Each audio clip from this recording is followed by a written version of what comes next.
Get started. All right, perfect. So for those of you, if you don't want to show up on the recording, make sure you keep your video off and everything.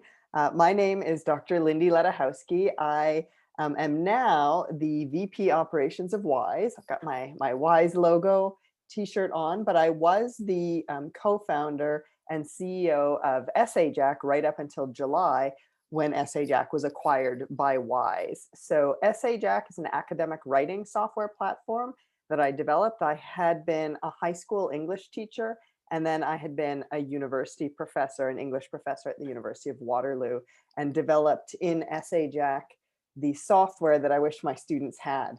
And ultimately it was acquired, as I said, this past July.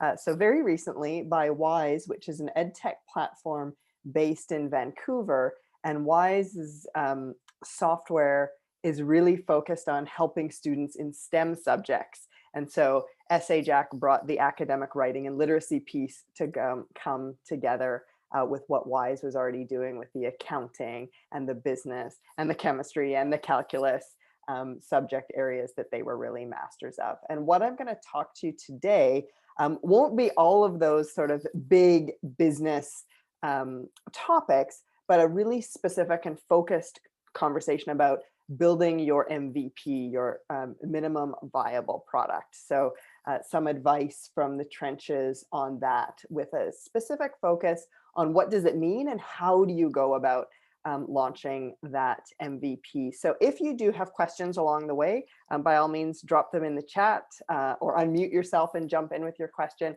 Otherwise, I'll try to make sure that there's some time at the end in case you do have any questions. As noted, this is being recorded, so afterwards you'll be able to get these little words of wisdom saved for you as you're thinking about building your own products that might ultimately become businesses as well. So this is where we all begin. As I mentioned, I thought I had a great idea, which was to build a software platform in the academic writing space, which was the piece of software I wish my students had to kind of demystify what academic writing is. So argumentative essays, compare contrast essays, persuasive essays, those kind of typical pieces of writing you find yourself required to do in high school and university. And so when you have a good idea, yours may not be academic writing, it might be something else, but you've got a good idea and you're thinking about building that idea and potentially wondering if it's a monetizable or commercial idea. So you've got a good idea.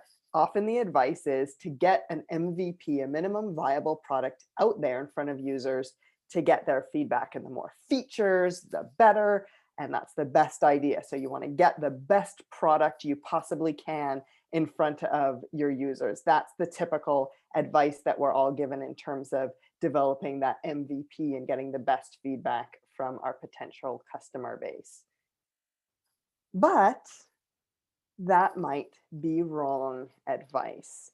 So sometimes what can happen in the pursuit of the best minimum viable product is that we find ourselves making something that suffers from feature creep. So all of those interesting ideas that we get, that we start to build into our product, which we tell ourselves are crucial and vital to make that product usable, actually can bloat it.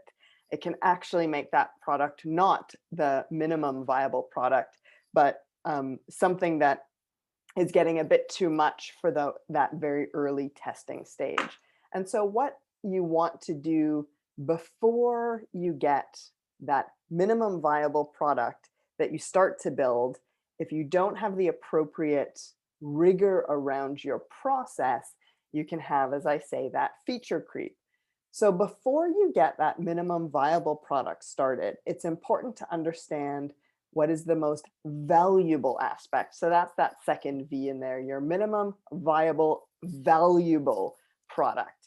Because ultimately, whenever we create a tool or a piece of software, an app, there is going to be one key thing. There may be many things that make it special, but there's probably going to be one key thing that is the most valuable aspect of it. And so often you'll be asked, what's your value proposition? What is it that differentiates your app in the marketplace? All of those sorts of things. And so you want to be able to distill that answer into one or two key features, one or two key ideas. So not just, oh, okay, well, my app is better than the 16 other ones out there that are doing e-commerce, or my app, it looks nicer than the 12 others that are doing this really niche thing in grade bookmarking.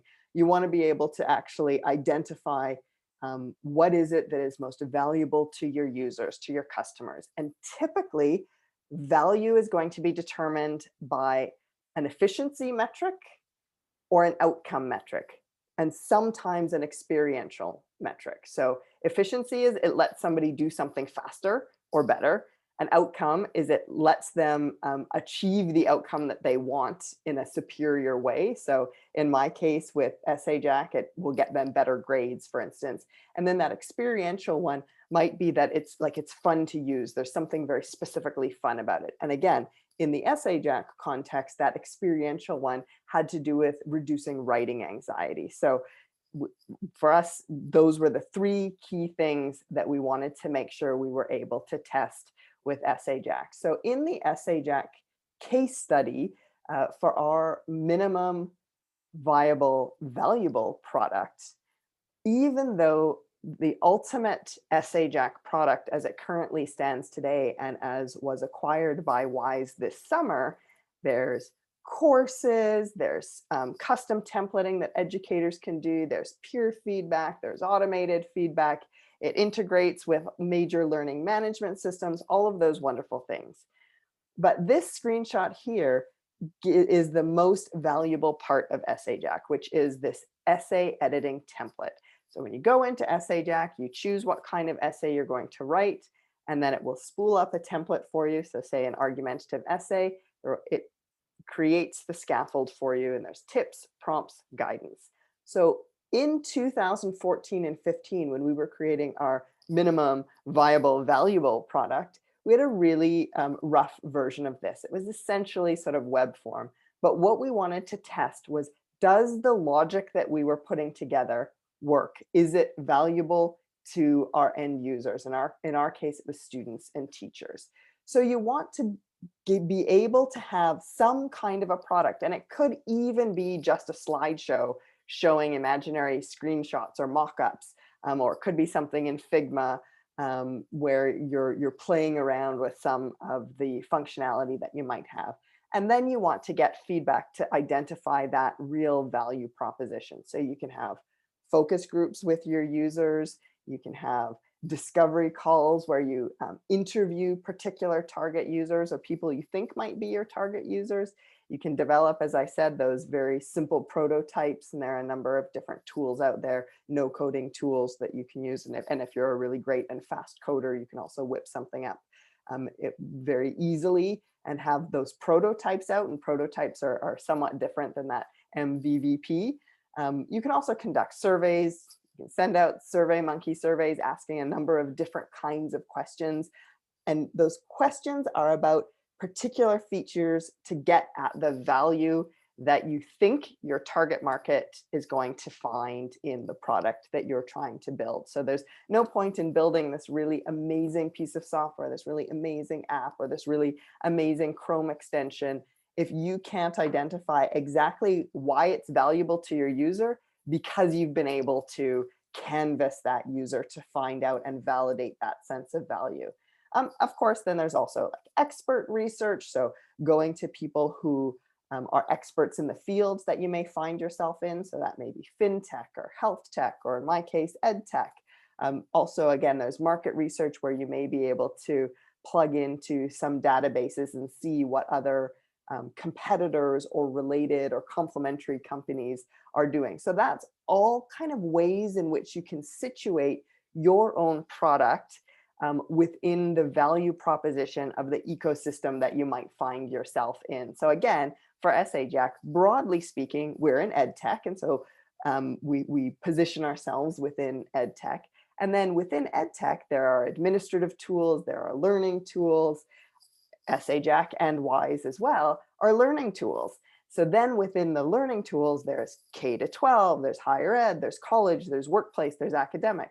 Both SAJAC and WISE are academic tools for upper year high school and college and university students. So again, you kind of segment your market as specifically as possible to then find out what value it is that you're offering for your users so that you can test for that value.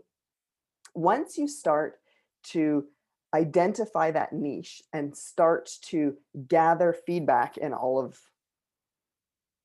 these ways, once you then start to gather feedback from that target market, it's good to have more than one experiment. So one of the things, and again, as I mentioned, I had been a professor, and so professors are typically trained in all kinds of research methodology. And so one thing we like to bear in mind is to say, have a hypothesis and then be able to test that hypothesis and ultimately be able to reproduce the results that we find again and again and again to be able to validate them.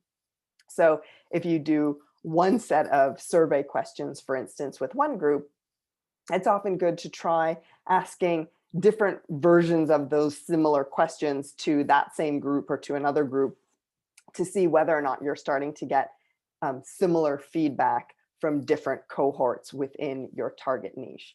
And then this is the hardest part, to start to prioritize the feedback with real data. So one of the difficulties with all of this, hey, let's go to the market and let's test our MVVP, is that you're going to get a lot of feedback. And ultimately, the product development and the product roadmap is yours. It's up to you to make those hard decisions. So you'll have people who will say, oh my goodness, academic writing software, can it do this, this, and this? And immediately you want to say, well, sure, it can do anything. But that takes you down that path of feature creep again. So you want to then say, okay, well, somebody's looked at SAJAC and they've said, great, academic writing software, can it do this, this, and this? And then it's up to, in this example, me, but in the case of anything that you're building, it's up to you to then decide, how do I prioritize which of those features that people are asking for that I'm going to actually consider building or that are part of what I think is my core value proposition. So there are a couple of things.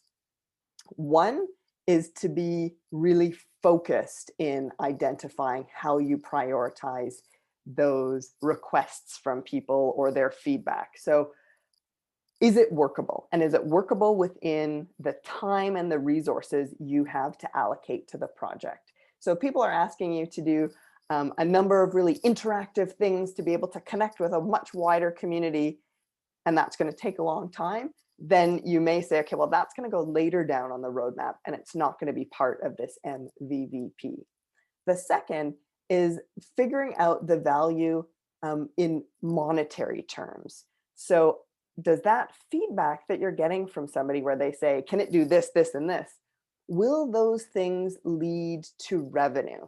If they're just nice to haves, and some lovely teacher is requesting a feature, but a teacher isn't maybe the person who's going to pay for the product, then you may put that lower down on the list versus, say, a student, if your target market is students who will use your software as opposed to getting a tutor. And so you'll listen to that voice of the customer as it pertains to ultimate business value and viability. And then, of course, once you've sort of had all of that survey and the research, and you know what you're doing, and you've got your sense of what makes your thing valuable, and you're getting your MVVP out there, it's both viable and valuable, then you want to be able to build and test, build and test, build and test. And with that build and test, so in software development, I'm a big fan of agile software development, which again has this sort of build and test. And I kind of adopt that into this product development piece where you're often testing the viability. So does it work?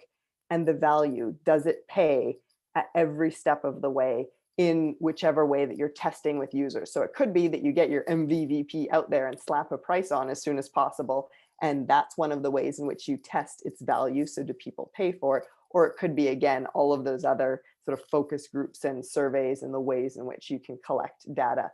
But I suggest you must test those two things: viability, what works, and value, does it pay? Because otherwise, you may be developing a really nifty app, a really nifty extension, a really nifty piece of software, another hardware business. You might be developing something that's really neat, but if you can't understand how you would monetize it, then it may just be a hobby that you do on the side, which is entirely fine, but that's not going to be a business. If you do, however, keep that customer who's going to provide you with the value always front of mind. So who needs your product, who values your product, and you're listening to them and able to orient their needs and wants within your developing product roadmap, where you're building and testing and building and testing and building and testing, then you ultimately have the recipe for a successful business. Because not only have you built a thing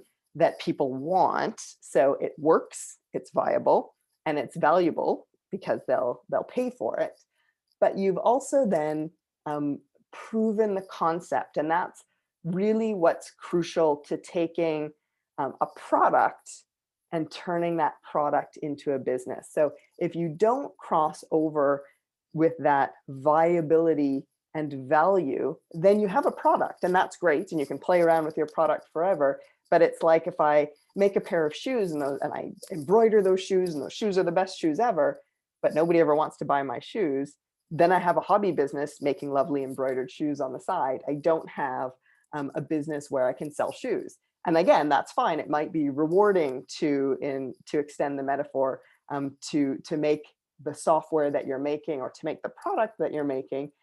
It doesn't always have to be a business. But if your goal and objective is to take your technical product and turn it into a business, then you do want to find those customers who will use your product and value your product. And so that takes us to this end of the MVVP little chat with some information about SAJack and how we went about developing our alpha product, which then became a beta product, which then became the product that you can find today at sajack.com. As well, if you go to wizeprep.com, you can see what my new company, or the new company that I have joined, this one I didn't start, is able to offer to students, particularly in STEM subject areas. So there are micro lessons in commerce and calculus and chemistry. And then, of course, if you get a Wize subscription, you also get SAJack this year. And if you get an SAJack subscription, you also get Wize this year, this fall, rolling out. So that's my little sales pitch at the end.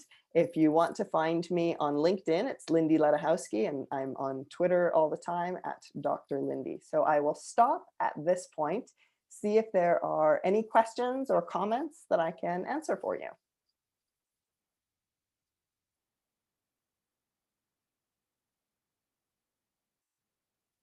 Okay, so I can visualize an MVVP for a mobile app, but how would somebody approach a product idea that doesn't necessarily have a concrete front end?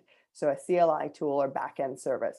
What are feedback strategies, since we can't rely on a mobile market, for example? So one of the things too, and that's a really excellent question. So it's like, what if the technical thing that you're developing doesn't really have like a UI, UX interface with a consumer, an end user consumer in mind? I still think there is the technical consumer in mind who you can start to play with. So typically, again, depending on what you're building, there are open source communities that you can get involved in, that you can ask other developers. Even for us, when we started SAJack, while at the end we had an end user, student and teacher market in mind, we got other software developers to come in and look at our code sort of first, even before we had sort of a front end built to it, to sort of look at the logic, look at the algorithms that we were trying to develop in order to get that writing sort of piece to work. So I don't have the exact answer of who else can test, but find your users and see if they can't get it. How can I find a co-founder if I have an idea for a startup? So there is a community in Toronto called Founders Beta, which does connect, and so you can find them on Twitter at Founders Beta, I think is what it is. And they do connect. That's one that I know of that connects co-founders, with startup entrepreneurs. Otherwise, often you'll have to sort of test your network. So who are other classmates? Who are other friends? So in my case, my co-founder of SAJack is my husband. So that was pretty handy. He was a law professor and I was an English professor, and we built it together. In the case of Wize, the company that has acquired SAJack, the two co-founders, the CTO and the CEO, were really good university friends. I think maybe even high school friends. So sometimes it's that trusted network. And then if you don't have that trusted network, ask those you do know to sort of spread the word as much as possible, and be specific in what it is that you're looking for. So if you're technical and you're looking for a co-founder who is really a salesperson or like a business development person, then tell everybody, you know, like, hey, I'm looking for a co-founder who can do that business development role. Or if you're a really good sort of people person and you want to go out there and get investment and raise investment, then you want to say, oh, actually, I'm looking for a co-founder who's really technical. Or if, for instance, a big gap that you might have is hugely financial and you're like, oh my God, I need a CFO, then your ask to your community is going to be, I need a co-founder who really knows the finance piece. So those are the three kind of things that I would say in a co-founder. You want somebody who can do the finance piece, you want somebody who can do the technical piece, and you want somebody who can do the kind of marketing and sales and all of those other things. And if you're lucky, you know, you can find those three functions, you know, in one or two people. You don't have to extend them. Sometimes I did all three of those functions myself, and you may do that. You may do that too. Any other questions? Hi, can I ask it on video? Yes, you sure can. Awesome. So I have a question for products that are highly competitive. So for example, there was a new idea and all of a sudden all these companies are jumping on it. And you are also making a product very similar to it. For this like MVP type of thing, when is the best time to push the market? Would it be when you have the very MVP, but then you fear that other companies might try to like copy your idea right away? And because like they're a larger company, so they have much better resources than you do, or do you have like a very stable product and then push it You know out? what? That's a really good question, and I'm glad that you asked it. And there's no right answer to this one, to be honest. There's a lot of talk about sort of first to market advantage, and there is something to that for sure. But in all honesty, actually having the first product in the market in a highly competitive space isn't even necessarily all that important. What's important is being able to execute and execute well. So if you do have your MVP, you can also say do some of that testing with quite a closed group and have like non-disclosure agreements and really sort of make it as tight as possible. If you're really afraid that there's something proprietary that somebody else will steal.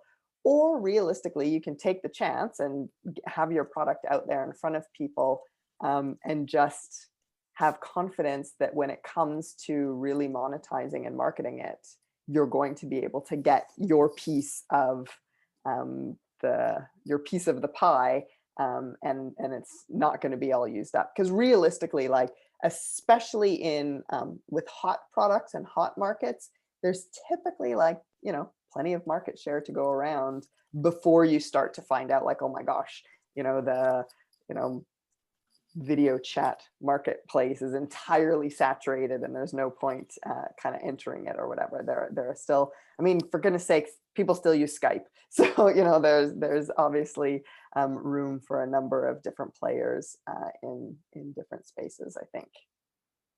Got you. Yeah, I think that's actually a really good point. Testing with closed groups and getting that testing stage out, but also not releasing everything. Yeah. Oh, go ahead. No, go ahead, ask your question. Another quick question I had was if we have the MVP built, but we're the product is a kind of freemium product. So we have all the free stuff built, but none of the paid stuff built. Do you think it's a good idea to release it for it to be free and then add on the paid features? Um, yeah, what is So your idea yeah, with like freemium things? so if your ultimate business plan is a freemium model, so ultimately you're confident that you'll be able to drive enough of your free users to become paying users, then I would, and your free stuff is already done, I would absolutely have the free stuff out in the market and build up that community and get those champions so that they're like, oh my gosh, I used like, you know, Mabel's great thing, whatever it's called, and I love it, and I'm telling all my friends, and it's free now, and they're gonna have freemium stuff coming soon, but you know, you can use all of this stuff for free. I would do that as a, like, as I say, sort of building up the community and the buzz. And you can be upfront and say, you know, the freemium is coming soon, so that it doesn't feel like it's a bait and switch that everybody got excited about this free thing, and then you're like, surprise, now you have to pay. So I think that that's always a good strategy. The only caution that I would say is that you kind of have to manage your resources, because in terms of revenue, like free plus free equals zero money for you. And so, of course, if you have, depending on how your product uses data, like if there's an increased cost with every kind of step up for your users, like if your AWS or your Google Cloud platform or whatever, however it's hosted, gets more and more expensive and you don't yet have a path to revenue, then I would say kind of be a little bit moderate in that. But otherwise, if it's a relatively low cost to add on more users to the free part of the freemium, I would absolutely grow that freemium user base, even while you're frantically in the background building the kind of premium for pay products.